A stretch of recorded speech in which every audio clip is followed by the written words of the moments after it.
Planet Crochet. This morning I'm going to show you how to make this cute keyring. I'm using Drops Saffron cotton, 100% cotton, in the colour 63.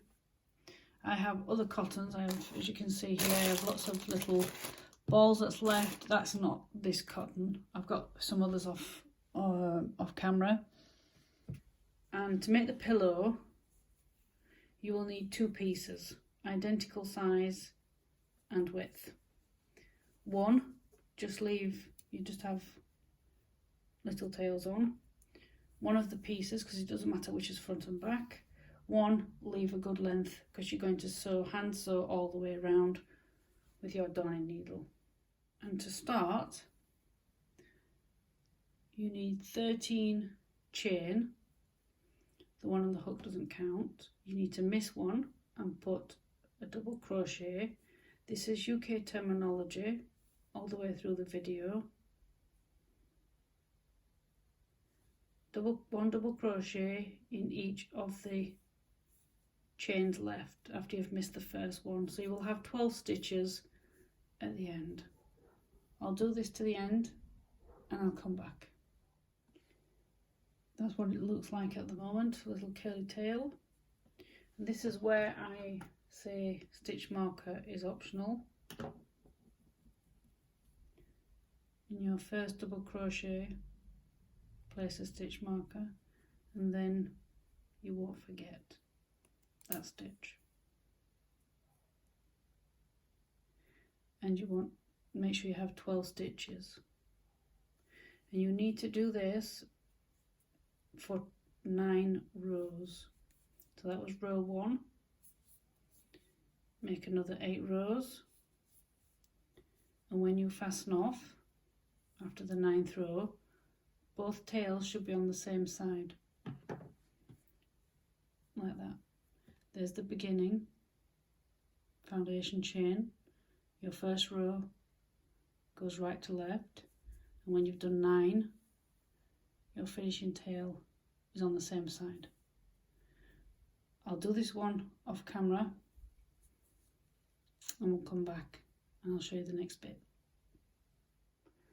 To do the flower, the yellow in the middle, I used a different company yarn. Again, you're using 3mm, so it's the same thickness of yarn. It's a 50g ball is this. This is Crochet Organicon.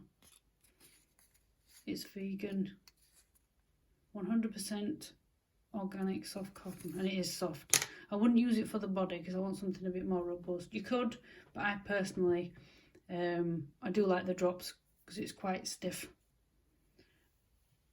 I don't know how many colours you can get this in, so you'd have to go look online. I'll leave that there if you want to have a look. For this part, you want a magic circle. So I do magic circle, first 2 fingers, wrap your yarn round, hold it, and put your hook underneath. Other crocheters do it a different way. I learnt different ways and I stuck on this way. Magic circle, you want 9 double crochet in the circle.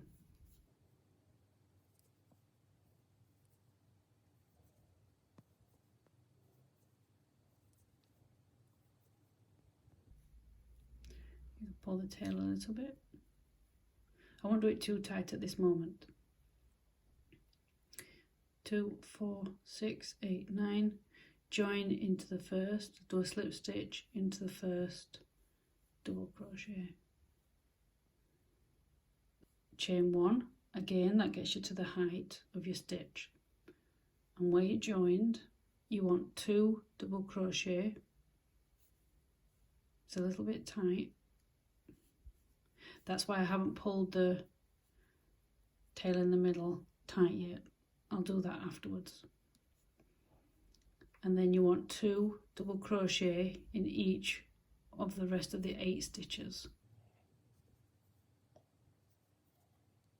I'll do this off camera because it is a little bit fiddly and time consuming, and I'll come back for the next part for the petals. there you go, and then slip stitch into the first, and then fasten off. And I'm not going to pull that middle one yet. So to make the petals, 2, 4, 6, you need 6 petals. Pick up your middle, and in any of the stitches you will need to join chain 3. That's classed as a treble crochet, and then put another treble crochet. Again, if you want to know how to do treble crochet, I have a video, I'll leave the link below for the stitches. So you have your chain 3 and 1 treble crochet in the first stitch, 2 double treble crochet in the next stitch. Now a double treble is yarn over twice, go into your stitch, which you're putting 2 in 1 stitch here, and then you yarn over, pull through 2, yarn over, pull through 2, yarn over, pull through 2. That just takes you a little bit higher than your treble. You want in the next stitch 1 treble, chain 3,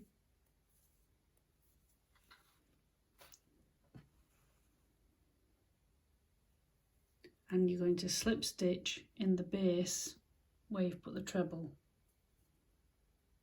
So you put your hook in, pull your yarn through. Helps if you just turn your flower a little bit, and there's your first petal, and you're going to do 6. You slip stitch into the next stitch and do the same again. So we chain 3, 1, 2, 3, treble into that. It's a little bit fussy in the bottom, but put your hook in there in the same as a slip stitch and do your treble, and as before 2 double treble in the next stitch,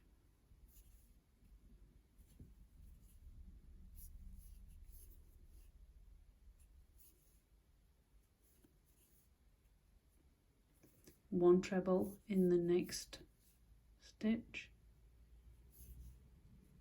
chain 3, which counts as a treble, go down to the base of your treble, slip stitch, turn your work a little bit, there you go. And you need to do that 4 more times. If you're unsure, just rewind, stop the video and go back and follow the same steps, and I'll catch you at the beginning. I've finished my flower, and what I like to do is I've slip stitched into the base of the last treble in the bottom there. I've snipped off my yarn, again a tip 6 to 8 inches so you can sew in. I like to pull my last one through, take the darning needle, and it's just another way I like to finish off. So I'm in that hole there, the one you started on, go into there, go back, you know the chain 3 you finished on, come through, whoops,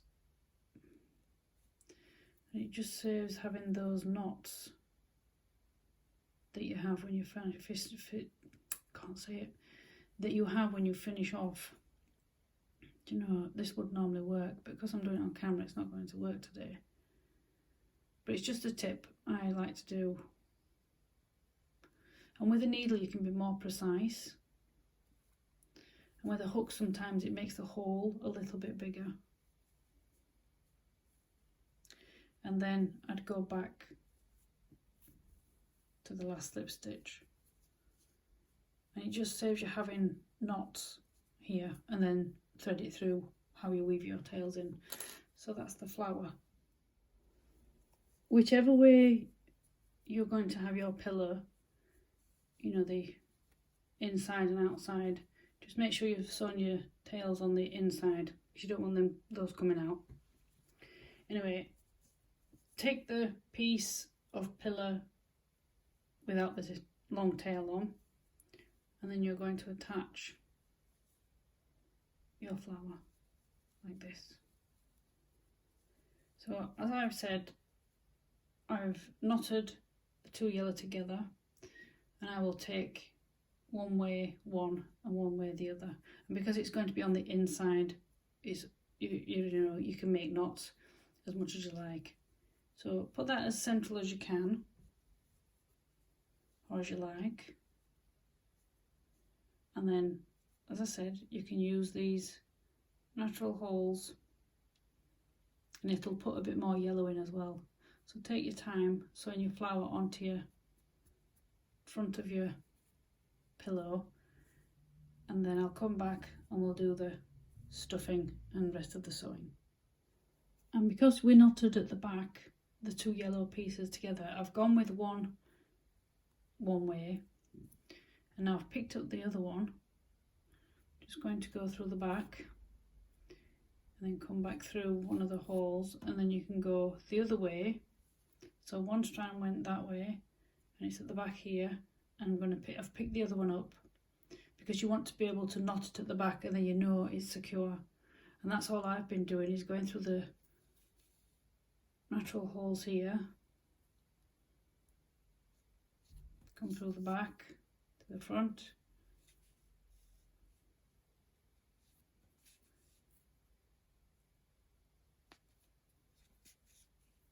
and I think I've met at the back. And again, like I said, just knot it because it's going to be on the inside. And if you have fabric glue, most people may not, you can always put a dab of fabric glue on that, and you know it's not going to come open. And then you can sew your tails in, but just make sure you're inside the yellow here, don't go out because you don't want it to poke through. Just go on the inside there, thread your tails through, and we'll stuff it together. With your flower sewn on the front, both the front and back are exactly the same. So that would be the front as well because it matches. You just turn that round so it's on the opposite side. And to sew, either way you go down, go that way, doesn't matter which way around you do it, or you go across and down. I'll start and go across the top.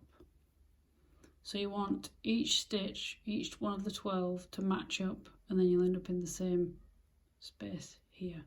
So how you do that is entirely up to you, and the reason why you need a good long tail on one of your pieces is because at the end you will be doing, what's here, you see this? You'll be making a short chain going back and finishing off on the cushion. But before we get to that, I'll leave you to sew all the way around, and I'll meet you back where you started. A bit of a oops when I said sew around whichever way around you go and I'll meet you back here. I forgot about the stuffing bit. Anyway, I've started here, gone along the top, down the side, along the bottom, and I've just started to come up. So before I finish, take a little bit of the stuffing and only do a little bit at a time. Excuse me. Put it in. Oops. And you decide how stuffed, if you like, you want your little cushion pillow to be. It's your choice. It's not going to weigh, depending on how much you put in, it's not going to weigh much anyway. I mean, you put some in and then just use your fingers and how it feels. You can see how you want it to be. When you've put your stuffing in and you're happy with the thickness of your cushion, pillow, push it right down, pinch, whichever way around you've gone, and then sew the rest to the top. I'm going to stop in that stitch there. Then we switch from the needle and we take back the hook.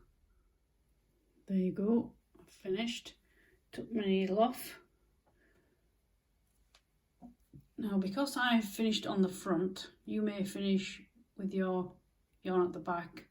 I'm going to go from the back and pull the yarn this way, just for ease. Chain 6 or 7,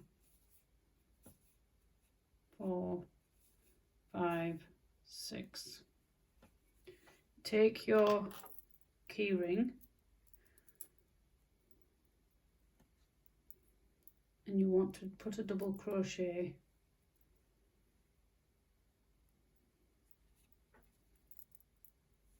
onto your keyring. Then we're going to go back down the chains. So it's your choice how you like to do this. I will do slip stitch. You can miss the first one if you wish. Slip stitch is just pulling your yarn through. You can put double crochet if you like. This just adds a little bit more thickness, and you're heading back to the pillow cushion, and you can thread your yarn, you know, your tail end into your cushion. I'll just take it through a bit of the cushion, take my scissors, give myself 6 to 8 inches, pull through so I don't have a knot there at the end. Take your darning needle again, thread it through into the cushion, go a little ways, well, all the way if you like. Now don't put it too tight, and then you can do this however you like, but bob it through your cushion and come out somewhere different, just so you've locked in your tail end, and then do it a few times. It looks nice as well, not that you're going to be scrutinised, but if you go the way the stitches are, you see how I've come through there. Same, I'm going to go back that way. If you can catch some stitches on your way back, underneath that is, better. Whoops a daisy. Push it through. Don't do it too tight. And then finish your last one. Or, a bit of a thing I do as well. So you've got a little tail like this. Take your hook, poke it somewhere in, take it like that, gently wiggle, wiggle, wiggle, wiggle, and there you go. And you can snip that off right now, that'd be absolutely fine. Or I would use the hook and push it gently back in. I mean, for me right now, I'm going to snip off and just push your tail in, wiggle it about a bit, make sure it's stuck in there, and there you go. You've made yourself, your family or friends, and there you go. I have two. I'll put those on my Etsy shop. So there, I hope you enjoyed that pattern. If you head over to my Instagram, same name, Planet Crochet, that'd be nice to see if you have a go at this and show me your makes. I'd like that, and I'll post it on my Instagram. That's it from me today, Bev at Planet Crochet. I hope you're having the sunshine like we're having here in Yorkshire, and I will catch you on another video. Bye for now.